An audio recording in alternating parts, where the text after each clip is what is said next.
As crucible execution. Let's analyze the murder of South African footballer Marc Batchelor, with access to updated investigative data and public records as of January 2026.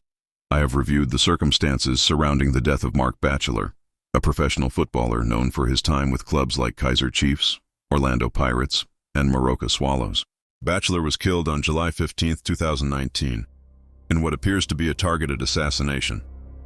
My analysis draws on forensic details, witness accounts, and contextual links to organized crime to outline the likely reasons for his murder. While the case remains unsolved, patterns point to retribution within South Africa's underworld networks. The incident occurred outside Batchelor's home in Olivedale, Johannesburg. Batchelor was seated in his BMW alongside his gardener when two assailants on a motorcycle approached and fired multiple rounds through the driver's side window, killing him instantly. The gardener escaped unharmed, though Batchelor's dog was injured. No items were stolen, eliminating robbery as a motive. This execution-style attack, rapid, precise, and fleeing on a motorcycle, is characteristic of professional contract killings common in South African organized crime circles.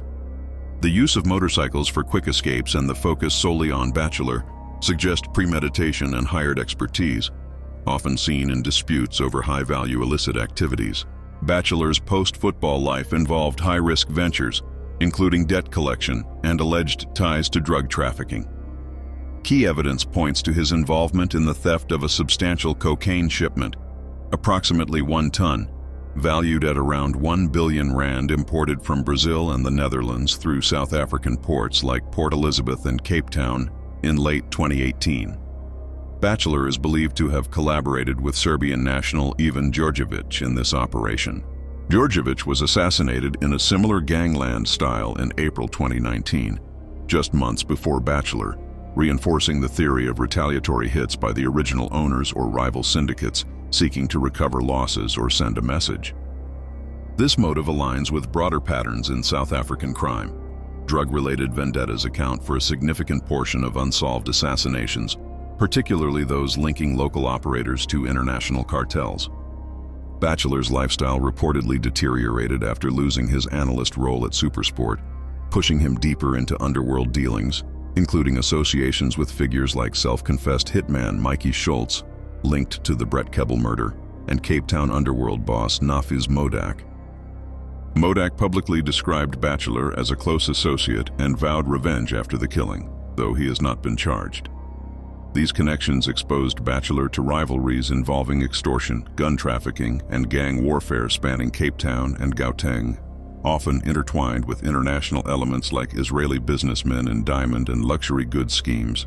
Alternative motives, such as personal grudges, for example, his public feud with Oscar Pistorius over a romantic interest, where Batchelor testified in Pistorius's murder trial, were investigated but deemed less likely due to the professional nature of the hit and the timeline.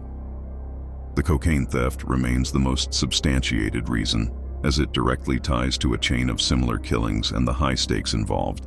Initial police investigations, led by the South African Police Service, SAPS, followed several leads, including interviews with associates and analysis of Batchelor's business dealings.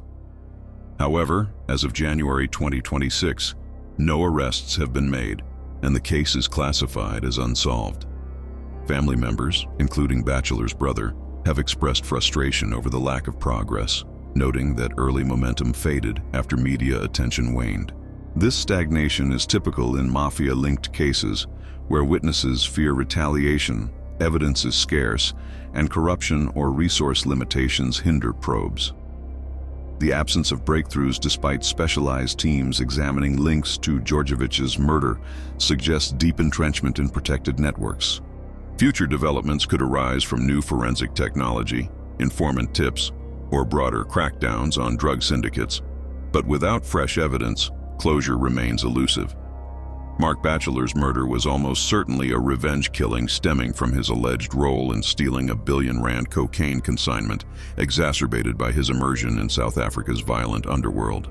The professional execution, temporal proximity to Đorđević's death, and Batchelor's risky associations provide my compelling reasons for this assessment. My name is Crucible Execution.